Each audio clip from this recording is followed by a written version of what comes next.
حصلت الحركة على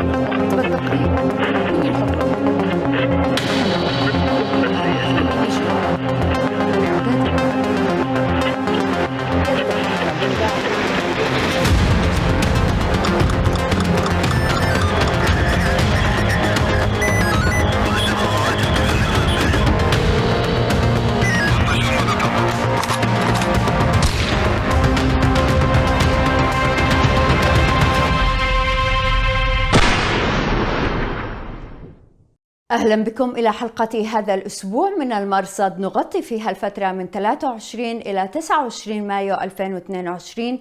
أنا نهاد الجريري. إلى العناوين.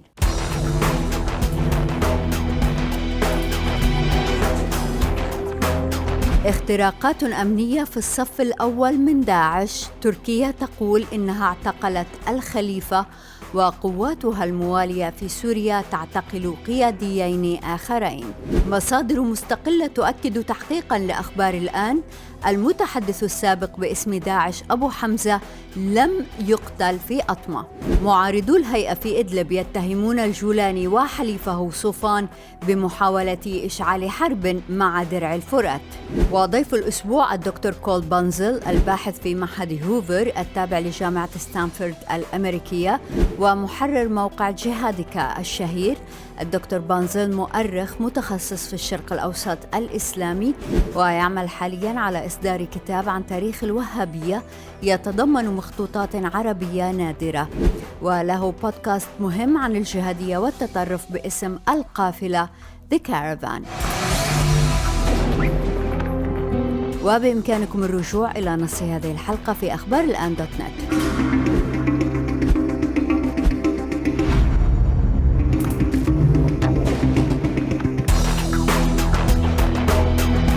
الخليفة داعش الثالث معتقل.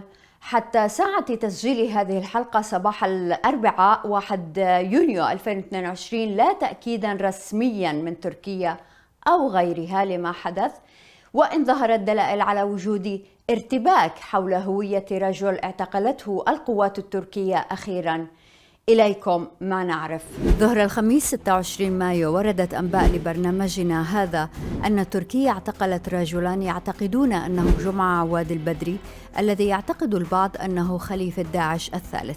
مساء ذلك اليوم أكدت وسائل إعلام تركيا الخبر، وقالت إن الرئيس التركي سيعلن التفاصيل في وقت لاحق. وقد علمنا من مصادر لنا أن الأجهزة التركية اعتقلت الرجل بلا جهد بفضل وشاية ممن يدعى والي الشام، الذي اعتقل على ما يبدو في وقت سابق في المنطقة الخاضعة للنفوذ التركي شمال سوريا. لاحقا تناقلت حسابات تركية صورة للرجل الذي يعتقد أنه المعتقل. المشكلة أن الصورة تشبه إلى حد كبير بشار خطاب غزال الصميدعي حج زيد، عضو اللجنة المفوضة، وهو الأكثر حظاً بأن يكون خليفة داعش. ثم ظهرت صورة أخرى عززت الشكوك في أن الصميدعي هو المعتقل وليس جمعة. لم يتأكد أي من هذا. ما المهم في كل هذا؟ لا شك في أن تركيا اعتقلت قياديا مهما في داعش قد يكون خليفة التنظيم، لكن من هو الخليفة؟ لنتذكر أن داعش يعلن عن لقب الخليفة من دون الإفصاح عن هويته لما يقولون إنه دواعٍ أمنية. فهل كان أبو إبراهيم الهاشمي القرشي هو حقا حج عبد الله قرداش الذي قتل في أطمة في فبراير الماضي؟ ربما. وعندما أعلن داعش في 10 مارس عن اسم الخليفة الجديد أبي الحسن الهاشمي القرشي، هل كان المعني هو الصميدعي أم جمعة؟ ربما كان أحدهما أو شخصاً ثالثاً. وحقيقة لا أحد يملك الحقيقة سوى تلك الثلة من داعش الذين سموا أبو الحسن وقبله أبا إبراهيم وربما سموا أبا بكر. الآن إن كان المعتقل هو فعلا جمعة شقيق الخليفة الأسبق أبي بكر البغدادي، فأهمية ذلك تتجاوز صفته الجدلية خليفة لداعش. جمعة كان المؤتمن على ملايين داعش المغتصبة من الرقة والموصل في أوج الدولة المزعومة. الدكتور كولين كلارك مدير البحث في مجموعة صوفان العريقة، وفي كتابه بعد الخلافة After the Caliphate ينقل أن داعش في 2015 كان يتحكم ب6 بلايين دولار أمريكي، وأن قادة التنظيم أثناء معركة الباغوز القاضية هربوا ما يقارب 400 مليون دولار للاستثمار في التجارة والعقار خاصة في تركيا. ويعتقد أن من يدير هذه الملايين هو جمعة، ومن يملك هذه الملايين هو من يتحكم في التنظيم. إذن اعتقال جمعة هو الطريق لاعتقال آخرين متنفذين. وعلى أنصار التنظيم أن يسألوا أنفسهم الآن كم من هذه الملايين 400 على الأقل وأرباحها يعطى لهم فدية لنساء الهول مثلا. فبعد الباغوز تحول أنصار التنظيم من رخاء إلى فقر. وهنا لابد من الإشارة إلى أننا حصلنا على وثائق تحكي قصة التخطيط لاقتحام سجن غويران مطلع العام، سوف ننشرها قريبا. فيها وثيقة تطلب بموجبها ولاية الشام معونة مالية من ولاية العراق فيردون خائبين. يأتي هذا في الوقت الذي أكد فيه أكثر من مصدر مستقل ما أثارته غرفة أخبار الآن حول قتل أبي حمزة الهاشمي القرشي المتحدث السابق باسم داعش. داعش نعوا أبو حمزة في ذات بيان نعي أبي إبراهيم الذي قتل في أطمة مطلع فبراير، ما أوحى بأن الرجلين قتلا معا، خاصة أن رجلا ثانيا قتل فعلا في أطمة. لكن أخبار الآن شككوا في الأمر وأثاروا جدلا حول هجوم بطائرة مسيرة قتل فيها دواعش في جرابلس في نوفمبر 2021، أي قبل أطمة ب3 أشهر تقريبا. يوم 23 مايو قالت قناة فضح عباد البغدادي والهاشمي التي نعتقد أنها تتألف من عناصر سابقين في داعش، قالت إن الرجل الذي ظهرت صورته في قصف جرابلس كان فعلا أبا حمزة، وإنه كان يعرف باسم أبو عبد الحموي واسمه الحقيقي حسام السيد. الحساب أكد أن الرجل عراقي الجنسية. حساب على تويتر يعود إلى من نعتقد أنه عارف بشؤون التنظيم الداخلية قال إن لقب المهاجر ألحق باسم الرجل لأنه هاجر من العراق إلى سوريا واستقر في جرابلس. في الأثناء نقل حساب مزمجر الشام على تويتر والتليجرام أن الفيلق الثالث التابع للجيش السوري الوطني الموالي لتركيا اعتقل قياديا بارزا في داعش في عملية أمنية في الباب شمال سوريا، وأضاف أن القيادي سوري الجنسية من الحسكة وأنه من قادة الصف الثاني في التنظيم مسؤولا عن الملف الأمني والعلاقات في منطقة الشمال. مع أنباء أن تركيا تحضر لتأخذ 30 كيلومترا باتجاه عمق الشمال السوري، كادت مواجهات تنشب بين هيئة تحرير الشام وفصائل الجيش الوطني السوري الموالي لتركيا، فيما وصفه البعض بإعلان حرب مفتوحة في درع الفرات. بدأت القصة في أبريل الماضي عندما وقعت مناوشات بين كتلة من أحرار الشام يعرفون بالقاطع الشرقي أو الفرقة 32 مع الجبهة الشامية أكبر مكونات الفيلق الثالث التابع للجيش الوطني السوري. هذه الكتلة من أحرار الشام انشقت عن الحركة الأم في 2017-2018 برضا من أمير الحركة آنذاك حسن صوفان، فظلوا موالين له. ونعلم أن صوفان الموالي للجولاني زعيم هيئة تحرير الشام قاد تمردا داخل الحركة أواخر 2020 أفضى إلى عزل الزعيم السابق جابر علي باشا وتعيين عامر الشيخ بدلا منه. بالعودة إلى مناوشات أبريل فقد أسفرت عن وقوع قتلى، فحول الأمر إلى اللجنة الوطنية للإصلاح التي قالت في 25 مايو بتسليم بعض مقرات كتلة أحرار الشام القاطع الشرقي تسليمها وسلاحها إلى الفيلق. في ذات التاريخ قرر عناصر من هذه الكتلة أحرار الشام القاطع الشرقي الانضمام إلى هيئة ثائرون للتحرير التي تشكلت في يناير الماضي، على أساس أن الفيلق والجبهة لم يعارضوا ذلك الانضمام. لكن في اليوم التالي نشر الثائرون أن عناصر أحرار الشام الذين أرادوا الاندماج معهم التفوا على قرار لجنة الإصلاح فرفضوا الدمج.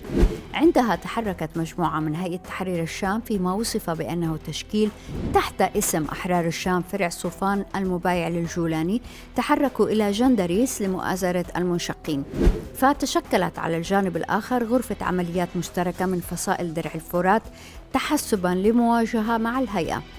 فكت الهيئة الاستنفار فيما أعلن فجر 30 مايو عن أن القاطع الشرقي من أحرار الشام سوف يعود إلى الحركة الأم.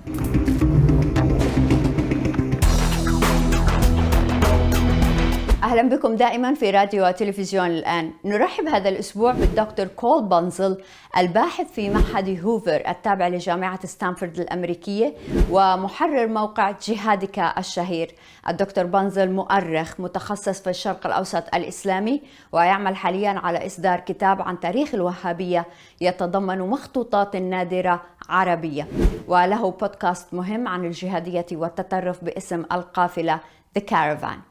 شكرا جزيلا لوجودك معنا دكتور بنزل. Thanks for having me. It's my pleasure. دكتور بنزل، نعلم الآن من حسابات أفراد نعتقد أنهم انشقوا عن داعش أنه أبو حمزة المتحدث السابق باسم داعش قتل في جرابلس قبل 3 أشهر تقريبا من قتل الخليفة أبو إبراهيم في أطمة. إلى أي درجة يمكن لهذا التنظيم أن يستمر في خداع أنصاره والتغطية على مفاصل مهمة في القيادة؟ Well, it's certainly remarkable that they waited some 4 months before announcing that the Mutahadith had been killed.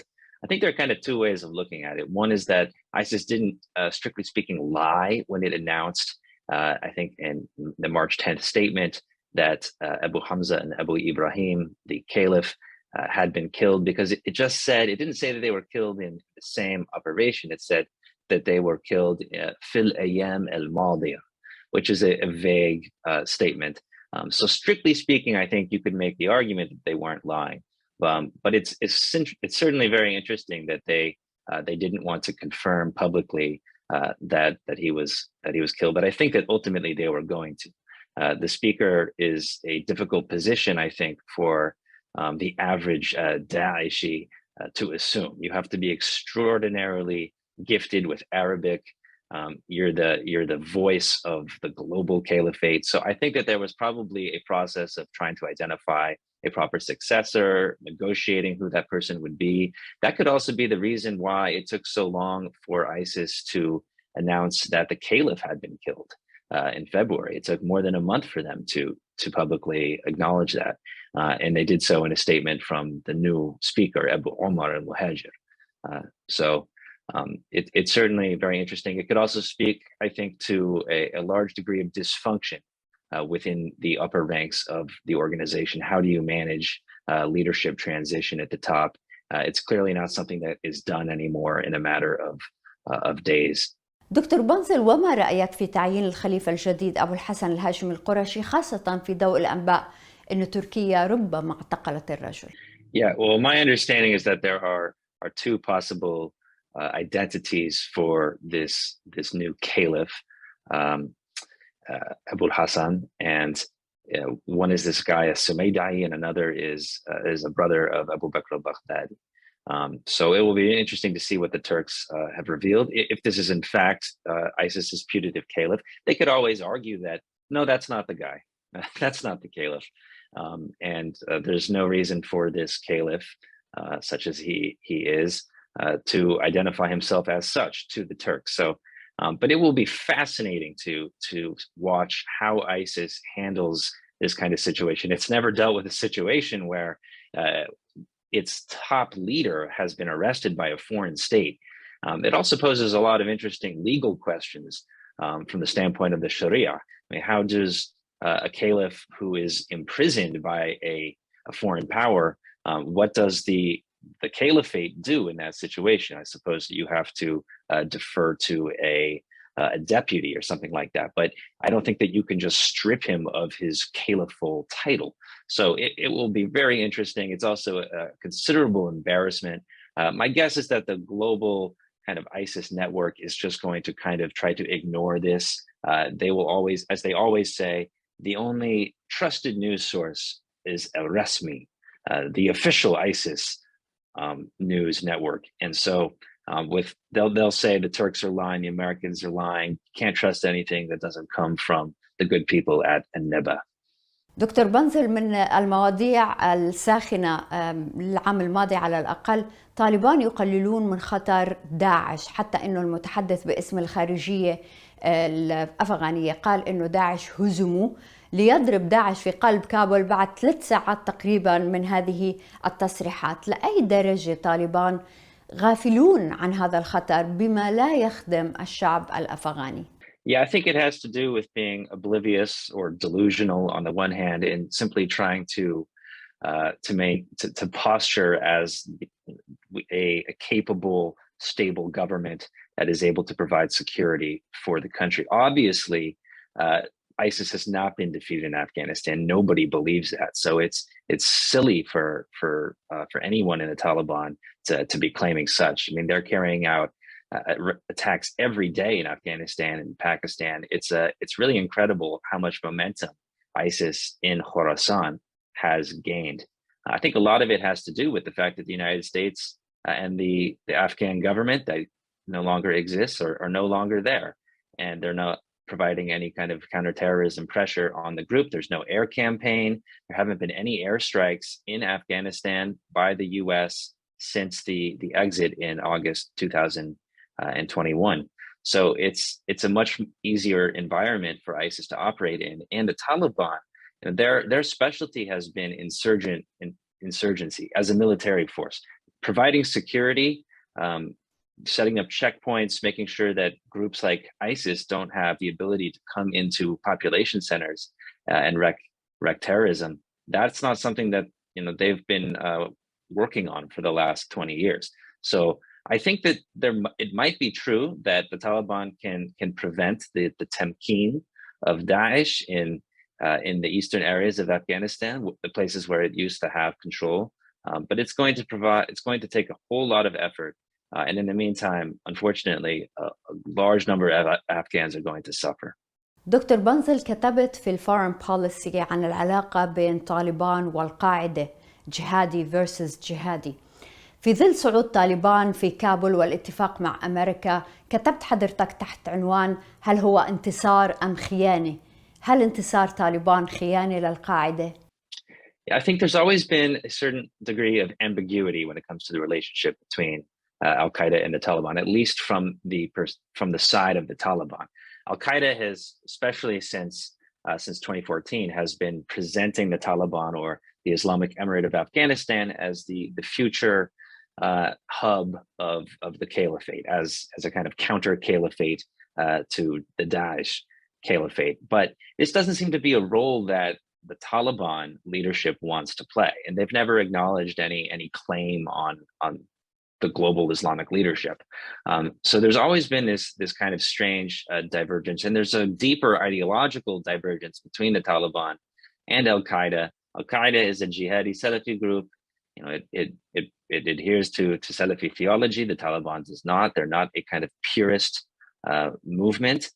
So and they are interested in kind of diplomatic recognition and becoming part of the United Nations. And this is extremely, extremely controversial among jihadis. And even Ayman al-Zawahiri in November 2021, one of his first statements after the kind of victory of the Taliban in Afghanistan was to say, joining the United Nations is kufr, and so don't do it.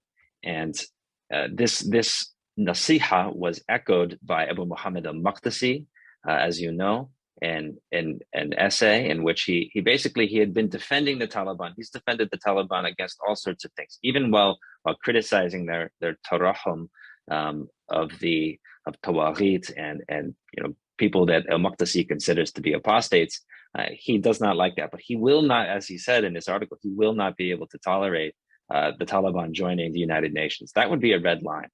So I do, and just the other day, or just the other week, actually, he released a nasiha, an essay that he had written secretly to the Taliban after its coming to power, in which he warned them against, publicly, against public displays of flattery for states like Qatar and the UAE. So this is now he's released it publicly. So I think that there is a large degree of disappointment actually on the side of the jihadi Salafis with the way that the Taliban has been ruling. And one more example I should give is that of Tariq Abdul Halim. He's another jihadi scholar. He lives in Canada. He's Egyptian.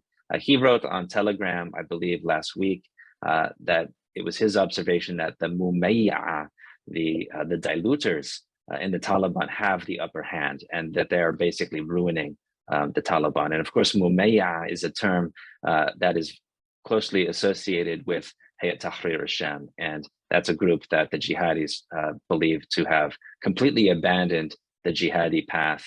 So it's certainly possible that that is the future for the Taliban as far as its perspective is concerned for the jihadis. I don't think that it is the kind of dream emirate that they wanted it to be.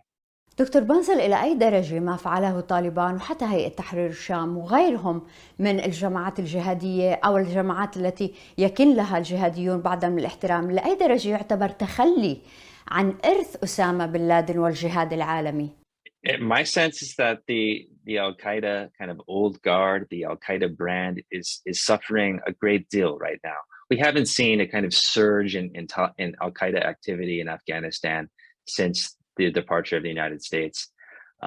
According to U.S. Central Command, that while there is still a sound relationship between Al-Qaeda and the Taliban is still restricting the movements and activities of Al-Qaeda, and they expect that perhaps they will loosen those restrictions in 12 to 14 months or something. But I'm not so sure that the Taliban leadership, such as it is right now, is interested in using Al-Qaeda as a global vanguard of terrorism to achieve its objectives. To me, there just seems to be an ideological divergence between these groups and their objectives, and we're seeing that come to the fore today. I should make one more observation, which is that there's a great new book by Nelly Lahoud called The Bin Laden Papers, which looks at the documents that were recovered in Abbottabad after the raid that killed Osama bin Laden in May 2011. And what's fascinating about what she finds is that there was actually a lot of internal discussion about what's going on with the Taliban. And bin Laden himself was very uncomfortable with the direction that the Taliban was headed. And he thought that the people who were most committed to global jihad, namely Mullah Omar and those around him, they were being succeeded by people who did not have the same values and objectives as Al-Qaeda. دكتور بنزل، أنصار هيئة تحرير الشام في إدلب يتماهون مع طالبان. أنت تتابع الهيئة وتحدثت لمارتن سميث صانع وثائقي الجهاد ضد جهادست اللي عملوا عن الجولاني. لأي درجة أمام الهيئة فرصة لأن يحظوا بمرتبة مثل طالبان؟ I don't think HTS has a very good chance of being the Syrian Taliban. I think that they have a very good chance of entrenching themselves in the greater Idlib area where they currently are, because the United States and Turkey they essentially are, they're not, I wouldn't say that they support it, but these states, they support the status quo in northern Syria. And the status quo in northern Syria means HTS controls Idlib. And that's not going to change in anytime soon. But as far as HTS trying to achieve international recognition as the government of Syria, I don't think that's going anywhere. I don't think the United States has any interest in recognizing them. They don't have any interest in taking them off the terrorism list, even though they have clearly and genuinely broken with Al-Qaeda and don't seem to have any interest in international jihadist terrorism. But that's another conversation. I just don't see any way that HTS is going to somehow generate the kind of momentum that the Taliban was able to generate to conquer other areas inside of Syria. They have many things to contend with there, including Hezbollah, the IRGC, Turkish-backed groups, the Syrian regime has, of course, a pretty weak military at this point. But Syria remains to this day essentially a frozen conflict. The appeals to the Taliban on the part of HTS, I think, they're largely rhetorical. They're trying to say, this is our model. We need to be steadfast. We need to adhere to our principles, whatever those may be, in order to prevail in the long term. And look, it could take 20 years. I mean, it helps their case, but I don't think that there's a realistic path for تمكين further into Syria. دكتور بنزل، في موضوع الشائعات عن وفاة الظواهري كان أنصار القاعدة ولا يزالون يغفلون سبب اهتمامنا بالموضوع. لم يكن مهما لنا نحن إن كان الرجل حيا أم ميتا، نحن كنا نسأل إن كان ميتا فمن يقود القاعدة. حضرتك كتبت عن معضلة خلافة الظواهري بالنظر لوجود قادة القاعدة في إيران، لأي درجة هذا الجدل محتدم؟ Yeah, I should first say that I do think that Al-Qaeda, at the request of the Taliban, deliberately kind of gave the impression that Zawahiri might be dead. I think that they took off Hafizahullah from the new statements that were coming out. These were old statements. So, and Al-Qaeda media was very, very quiet for the duration of the kind of U.S. drawdown that came after the February 2020 Doha agreement between the United States and the Taliban. So that's just one thing. But the imagined or the perceived death of Zawahiri led to a lot of speculation as to who would be his successor. And the kind of obvious successor is the Egyptian man about 10 years younger than a Zawahiri named Saif al-Adl. And Saif al-Adl has been living in Iran essentially since, I think, 2002, 2003. Of course, that's very problematic because according to jihadi ideology, Iran is a great enemy. Even in Al-Qaeda's statements, some of them by Zawahiri, he refers to Rafida. He's very critical of the Shia and critical especially of Iran. So how does it make any sense that the leader of Al-Qaeda would be based in Tehran? I mean, it's a ridiculous proposition. So I think for Saif al-Adl, he would have to leave. I'm not sure the Iranians want him to leave. There was, of course, a prisoner exchange that you're aware of in 2015 that allowed for a number of Al-Qaeda leaders to leave. Most of them went to Syria, like Abu Khair al-Masri and al-Qassam, others, and they were killed. I mean, it was, I guess, a choice between, do we remain in Iran safe but with restrictions, or do we go to a theater of jihad and seek martyrdom? They chose martyrdom. The Iranians did not, according to what I've understand, were the terms of this agreement, the Iranians did not allow Saif al-Adl or Abu Muhammad al-Masri, another Al-Qaeda leader who's since been killed. They did not allow these guys to leave. They wanted to keep them in Iran. They allowed them more breathing room. They gave them the space to maneuver, space to potentially operate, conduct terrorism, who knows, but they're still in Iran. They're still restricted to that extent. So I think that if Zawahiri were to die, it's a big question who's going to assume the leadership, and how is the global Al-Qaeda network going to receive a potential leader who might be based in Iran. الدكتور كول بنزل، شكرا جزيلا لك. My pleasure. Thanks for having me. وشكرا جزيلا لوجودكم معنا في راديو وتلفزيون الآن. أنا نهاد الجريري، مع السلامة. حصلت الحركة على بالتقرير